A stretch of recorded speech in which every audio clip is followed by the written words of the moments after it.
2023 is nearing its end, and with that comes the tried and true conversation of Game of the Year. How's it going, everyone? Doogie Mannheimer here with my 2023 Game of the Year.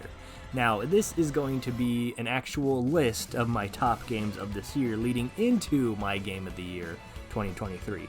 But let me preface really quickly that while most lists only contain games that actually came out in the year 2023, I will also be counting games that I played for the first time this year, even if they didn't actually come out in 2023.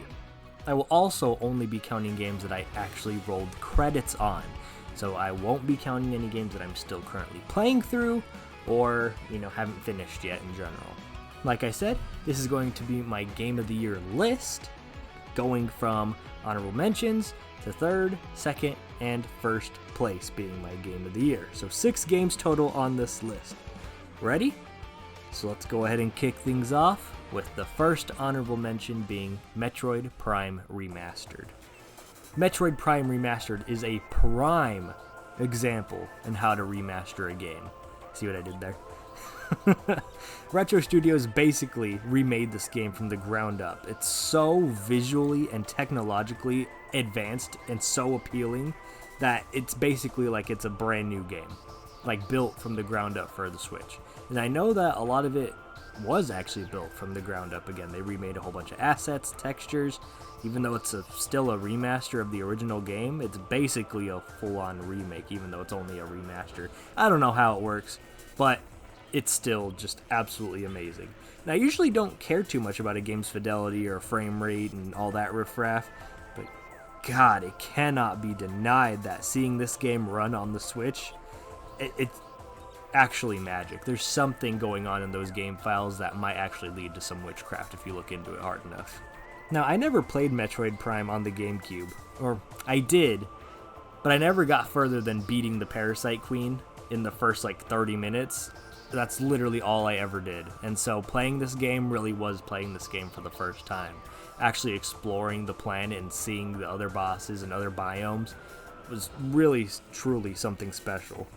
And also, it doesn't help that everything I experienced being brand new and seeing everybody talk about it the moment that it released, since it was shadow dropped early February, and I pre-ordered the physical edition, so I was going to have to wait 2 weeks until I actually got to play this game, while everybody online is just like, wow, this game looks so great, oh my god, this game's so cool, oh my god, it's literally like my game, just like, oh my god, like, there's so much stuff, everybody just blabbering on about this game. We're just like, wow, great, this is excellent, I can't wait to play this game in 2 weeks. No wonder people are anxiously waiting for Metroid Prime 4. I get it now. The whole time I was playing this game, I was just thinking to myself, oh, this is what people were talking about all this time. It's truly wonderful. Except for some of those vague clues getting to the final boss and Ridley. I just, could not understand what it wanted me to do. And, yes, if I was playing this game as a kid, I wouldn't have beaten it. That's for dang sure. So, if there wasn't any guides out there today being able to help me do this, I don't think I would have been able to finish this game towards the end. It was a little bit too much for me personally. And God, the amount of backtracking I had to do because of it as well. Oh man, it was a lot. I know the whole shtick about Metroid games is some backtracking and traversal to be able to, fully explore, get all your upgrades and all that fun stuff, but I don't know, it just felt like a lot to me in this one.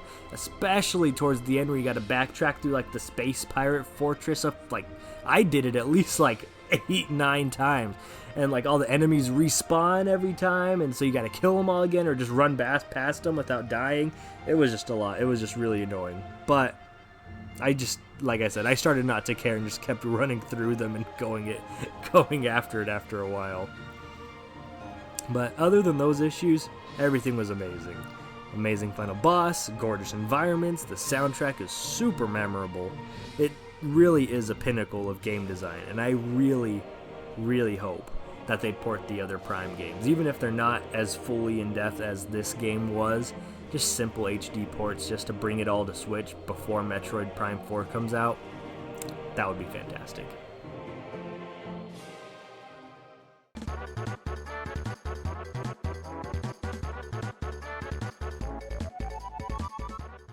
Now for the next game on the honorable mention list, I know I've said it a few times, but I love visual novels and those types of games in general. And this one has so many twists and turns and moments of whiplash, how could I forget it? That is Ghost Trick Phantom Detective. Now I adore the Ace Attorney series, so being able to play a game that is from the same creator was something I was highly looking forward to. Lovable and goofy characters, interesting gameplay, and obtuse but kind of straightforward and creative puzzles when you really think about it. The delightful chiptunes that are literally still from the DS era are so gosh darn good and get stuck in my head so easily. Not to mention the beautiful art style and the character designs. And before this game even came out, the remastered version obviously, there was an illustrator on X/Twitter, whatever you want to call it, at Dat Cravat, who did art collaborations with Capcom to promote Ghost Trick ahead of release, and these are absolutely stunning. I've been following them since before the collab happened, and I love her art pieces, especially her profile pic as Maya from Ace Attorney. Mwah, so good. And seeing her be able to do this collab with Capcom, since it's one of her favorite games of all time too, was just so super cool. But yeah, all of the hype behind this game really met its expectations. The storytelling was amazing. All the goofy antics everybody got into and how it all just came together, even though it shouldn't be that possible, is actually insane. It was really fun, really memorable, and I just love Ghost Trick. It was so fun, so cool, so different. It really creative, and I just can't get over it. It's super cool. I almost also just want to mention this. I almost put Paranormasight, The Seven Mysteries of Hanjo, on this list because that was also a really good visual novel. But comparing Ghost Trick and that game, they're very different in the way they want to tell their story and whatnot. Whereas Hanjo is very serious and a much more darker story, and Ghost Trick is much more lighthearted and goofy. So that's why I put it up here, but don't miss out on Paranormasight too. An extra honorable mention, I guess you could say, because that game is also pretty excellent. But yeah, Ghost Trick. No wonder it's just lauded a DS classic title. It really is that good.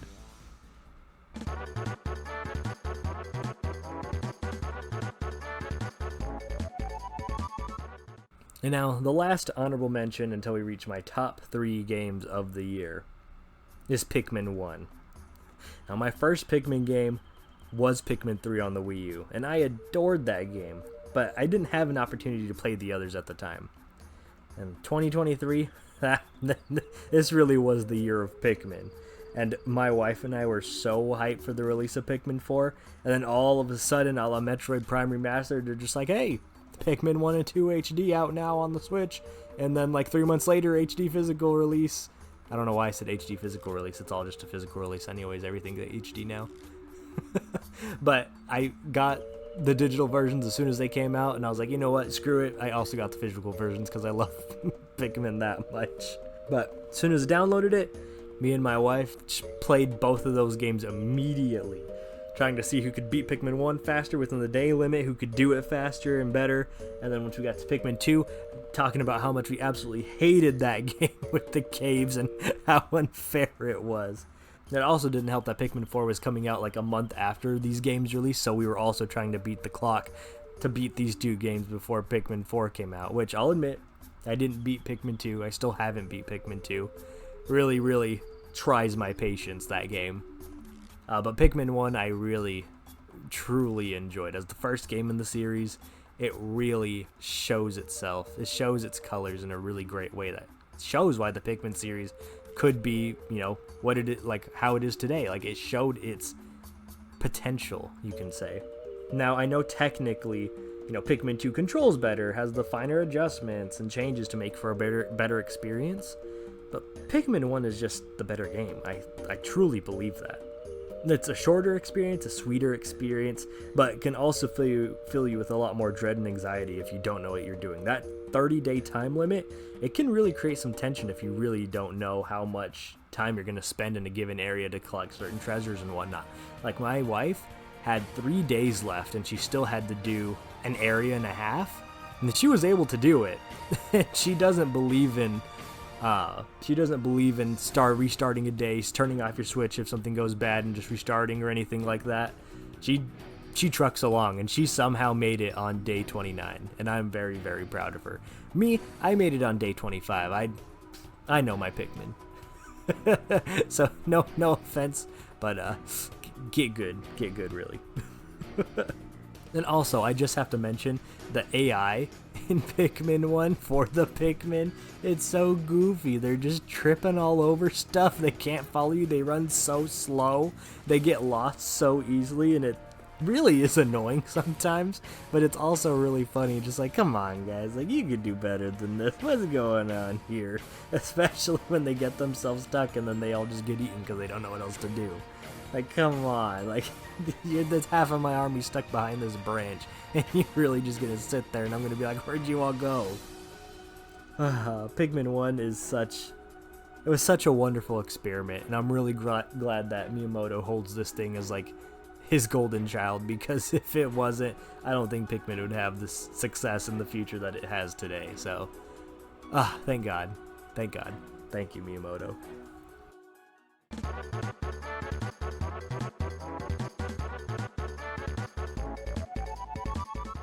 All right, top 3 time, baby. In third place, I mean, I've already been talking about it, and it's a good segue, so thank you again, Miyamoto, but it's Pikmin 4.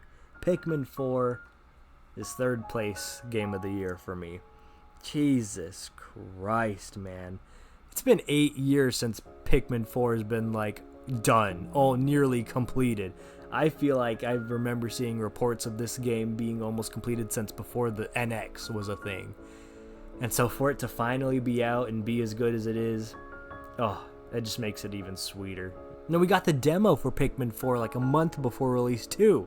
And so we were playing that, Pikmin 1 and Pikmin 2, and we were playing the demo for Pikmin 4, and we were like, oh my god, this game is so good, why isn't it out yet? This is actually hurting my soul. And the fact that people figured out that if you didn't collect all the Sparklium needed to advance and end the demo, you could freely explore that first area to your heart's content. And people found yellow Pikmin and blue Pikmin and all the extra onions, and you can have up to 50 up in that first level and just ham away at it. And people were at like day 30 just exploring the first area still in the demo. It was a lot of fun seeing people find out what they can in that small little demo. While I personally didn't do that, I just wanted to experience it like I would a normal Pikmin game. It was just super nice to see so many people really enjoying this game. There was so much there, and I never got bored and tired of it. Mind you, I was starting to feel a slight Pikmin fatigue because that's literally all we've been playing for the last like month and a half. I still was just like, I can't wait to play more Pikmin 4. I can't wait to get back onto this game. It was that freaking good. And even though they reintroduced the caves from Pikmin 2 again, and I did, was taken aback a couple times, just like, oh god, like I don't want to go through this again. They're done so much better than they were in 2. It's not as unfair. You can actually get to what you're doing without many a Pikmin falling off or killing themselves or dying unexplicably. So much better. The maps, clever. They're so clever. My favorite one being the one the like beach level that goes in and out with the tide halfway through the day.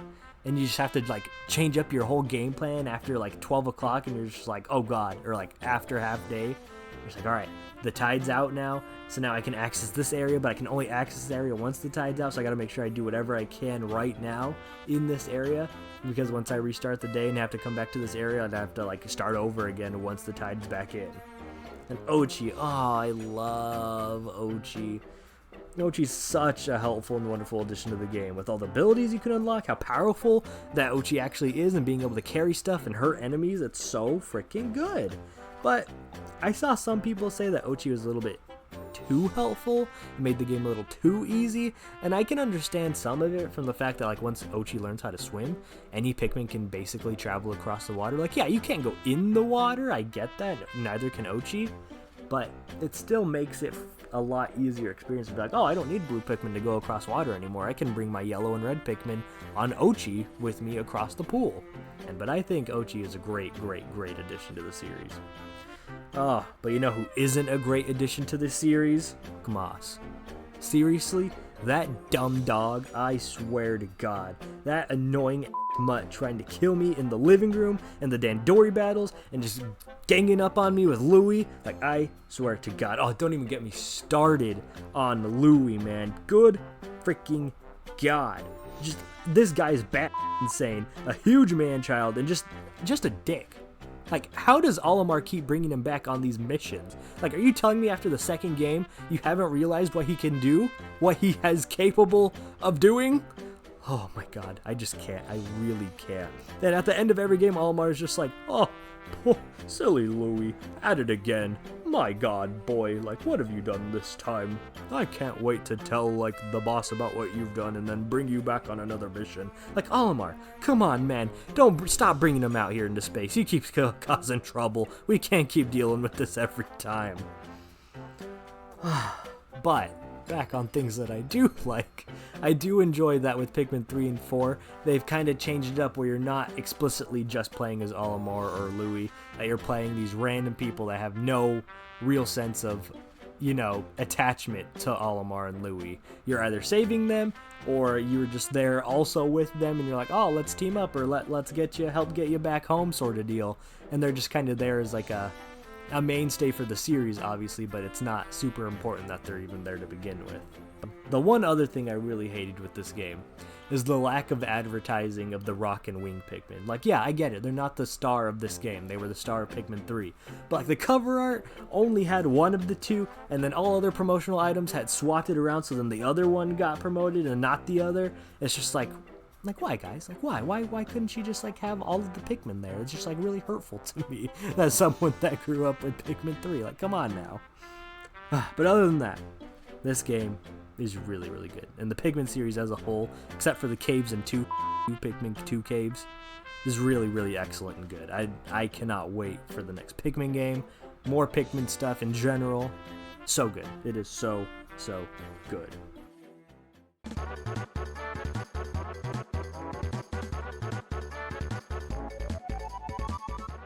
Alright, now this is where things might get a little decisive.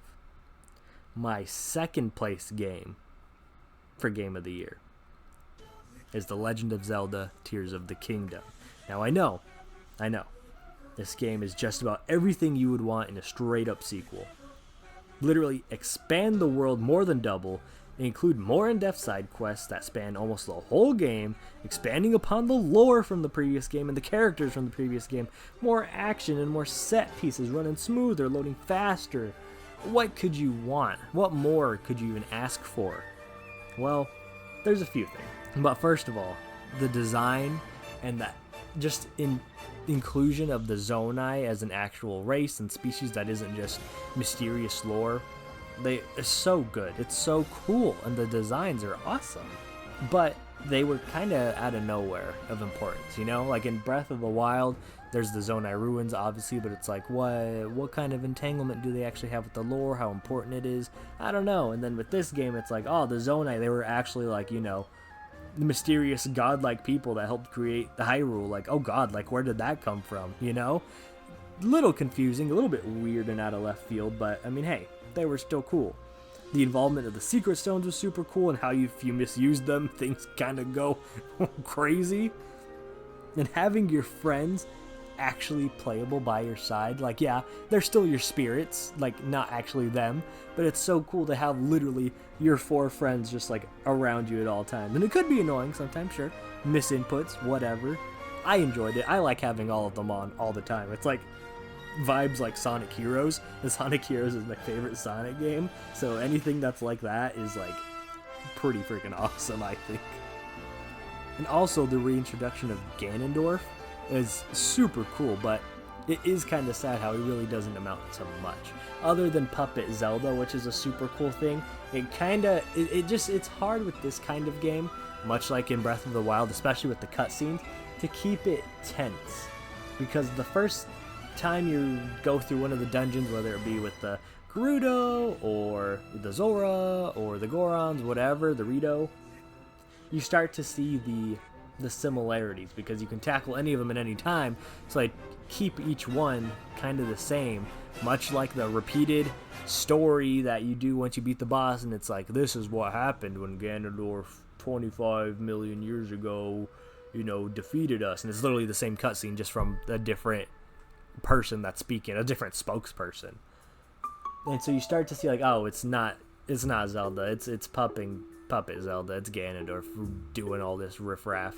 But it was cool going up to the castle and actually confronting him as Puppet Zelda and then as Phantom Ganon was pretty freaking cool. And then those terrifying hand monsters, and then when you beat them, they turn into Ganon. Like, oh my god, that was crazy. That's so insane, so scary. This game's version of the Guardians, but like literally so much worse. Looking back on it, Kakariko Village was just kind of there. I feel like it wasn't very important, and neither was the Great Deku Tree and the Kokiri Forest that's in there, or the Lost Woods in general. Just felt very tame and useless. Now, I know, I messed up how to get the Master Sword for me. Like, I went through and rewatched and looked at guides for how to get the Master Sword once it's revealed where it is. And you go through a lot to get the Master Sword. You're supposed to do a lot before you get up to that point.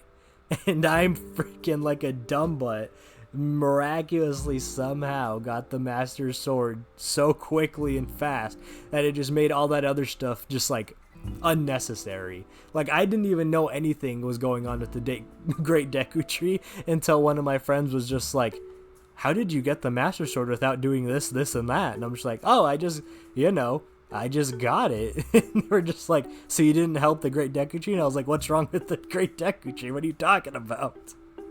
He's like, are you joking me? You're missing literally 2 hours of story and content. And I was like, oh my god, I'm so sorry, I didn't realize. Obviously, playing it and me talking about it now, I'm just like, god, Zelda's such a great game. And you get so caught up in everything new happening, and of course it's all gonna be good playing it for the first time, and you're so excited, everything's so wonderful and magic. But that's the same thing with Breath of the Wild. The first time you play through it, the sense of discovery, the sense of loneliness and lostness that you can attend to, it's different with this game though, because you already know the world of Breath of the Wild, and the locations are the same with some slight adjustments from rebuilding, or the chasms. Oh god, the chasms and the depths are amazing. Even though it can be a little barren at times, literally just exploring a whole nother Hyrule underneath you is so cool. And the idea of the Great Sky Islands is fantastic. There really wasn't a lot to do, and they were all very samey. Just go up, oh look at, there's a little triangle, plus sign piece up here with another little gumball machine dispenser, and oh wow, there's a Death Star type area over here with a little puzzle. Hey, that's about it. Oh, here's a labyrinth in the sky. Yeah, that's about it. It's kind of a letdown, but I mean, traversing the sky, the land, and depths, so cool. It never gets old, honestly. Like I mentioned too earlier, the storytelling, was an issue too. You can access any cutscene at any time, and it can spoil you, or it can lessen the tension for certain scenes. But it's still a great story, especially with the lead up, what happens, and seeing it all follow through was super, super cool. And the ending scene where you're catching Zelda from the sky, oh, it's so good. Oh, I'm so sad this game isn't getting DLC. I understand, they don't have any more ideas they want to do. They feel like they've explored what they wanted to. I feel like there's potential for some more DLC in there, man. I really do. I don't want this to be over. I don't want to wait another 6 years for a 3D Zelda game. Oh god, it's already been 6 years since the last 3D Mario game too. Dear god, where's 3D Mario? Anyways. Tears of the Kingdom. is a magical game, and I kept wanting to play more and more and more. I still haven't even finished it. The last video that you saw me play on the channel with Tears of the Kingdom was the last time I played it, so I still have like 12, 15 shrines to get. I still have some side quests to do, so definitely could expect videos on it in the future, or just me finishing it in general in the future. But man, as soon as they announced no more DLC, I've been hesitant to come back to it, just because I'm like, man, like as soon as I'm done with this game is done, and it makes me kind of sad. It makes me really, really sad. But on a high note, Link's like archaic tunic and Zelda's like outfit in the past, oh my god, they're so good. My boy and girl looking fly as hell. So good, so good. I really love Zelda, and I love this game. It's just, I'm just so sad it's done. I'm so sad it's done. And unfortunately, I wish it was my game of the year. But it's not.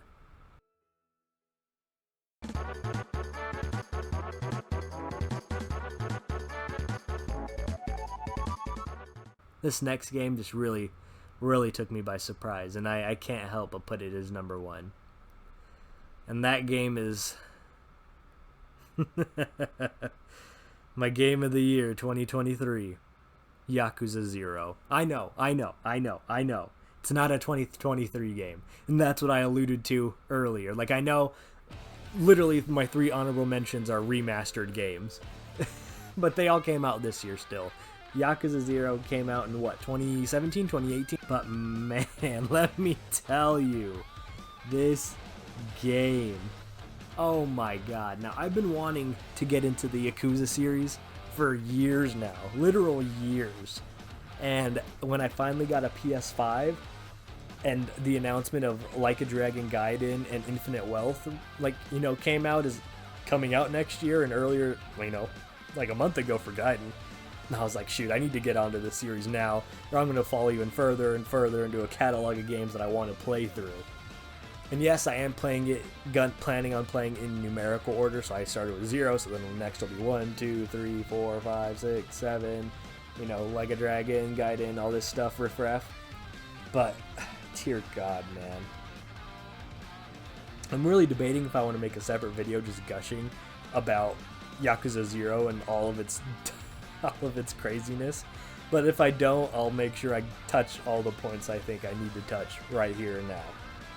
Now, look at all of these buff-ass, ripped men, all following their ideals and beliefs within the Yakuza, stopping at absolutely nothing to reach their goals and convictions. The superb voice acting in this game, dear lord, is it top-notch. The emotion and the force, the ferocity. I played it subtitled.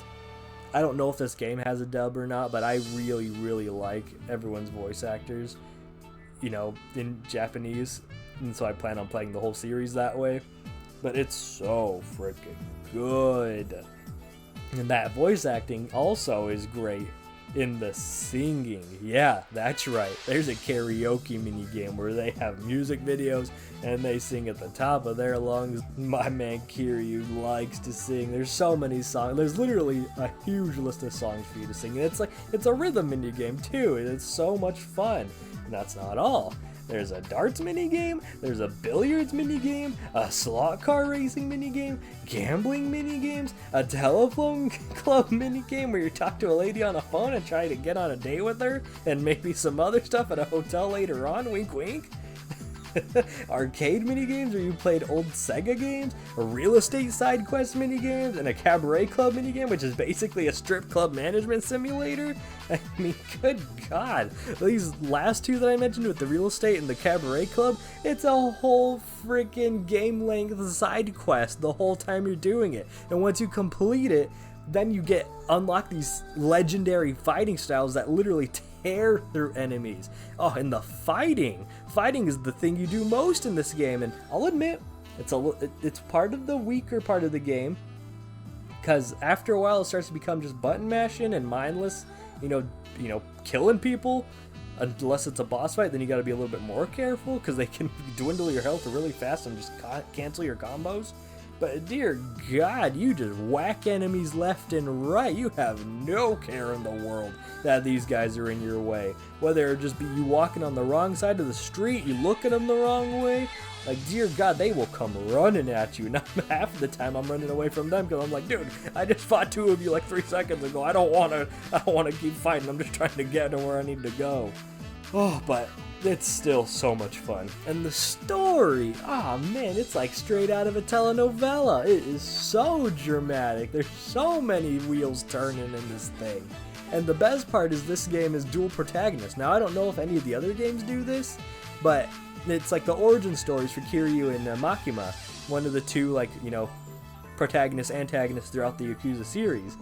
And being able to play as both of them and seeing both sides of their stories unfold and intermingle with each other, it's one of my favorite things in media, just seeing 2 separate stories coincide together and like how they intermingle with each other. Like this whole time they're both trying to find this one girl and like protect this one like area in the town, and it's crazy how it all connects and how it all, like, they're looking for the same person and they're doing all the same stuff just like without the other person knowing, and it's cool. That is so freaking cool. So many twists and turns and betrayals, but somehow the main character always has the willpower to win the day, you know, type of stuff. Oh, I can't wait to get into the new ones. I'm so excited to eventually get into the newer ones, because like I see the trailers and I'm like, oh my God, this guy's like BMXing through the street as a delivery man. Like, oh my God, why are people go-kart racing? Like, there's like, I'll have to find it so I can post it on here, but like the meme of somebody saying like, shoot, I shouldn't skip a Yakuza cutscene and it's a guy like holding a gun up to the main character, and he skips the cutscene and it's just like goes into a go-kart racing minigame. Like, what the is this game, dude? It's so good. It's such a delight. And I mean, like, the side quests too are just absolutely like deranged. Like, it can range from just, you know, a simple, oh, a boy lost his mom. Like, he'll follow you around until you talk to enough women and be like, oh, there's his mom. You could also just go to an old lady cutting you in line while you're trying to get to a takoyaki stand, and she keeps yelling rape, and like you're trying to harass her and makes you go away so she can get the food first. And then it could also go to this lady who doesn't know how to speak proper Japanese, and she's trying to ask for you to help her get her visa, but you misinterpret her and she says you think she wants you to get her a pizza, so you have to deliver a pizza to her within like 4 minutes before it gets cold. And she's just like, why'd you get a pizza? And he's like, well, this is what you asked for, right? And she's like, no, my visa. And he's just like, oh, my bad. Oh God, this game is just such a delight. Now, if you're gonna be picky with me, Tears of the Kingdom is my game of the year 2023, if you're only speaking about games that came out in 2023. Otherwise, for games that I played for the first time this year, it's definitely Yakuza 0. This game is just absolutely wild, and I just could not get enough of it. This is the game I played the most this year too, by the way. Other than Tears of the Kingdom, I think I clocked like 80 hours into Yakuza 0. It's just so much fun. If you want to get into the Yakuza series, please do. Yakuza 0 is a great way to get into it. It's so awesome. I can't wait to play more.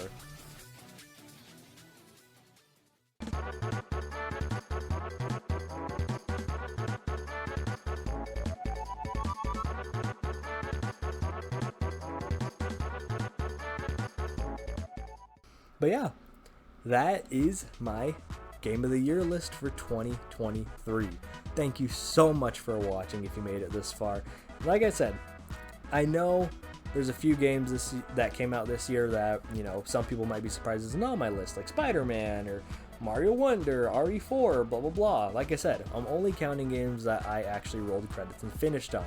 I'm literally only 2 hours into Spider-Man 2. I'm still in World 2 in Mario Wonder. We barely played that game with the amount of time I have to actually play games and do stuff.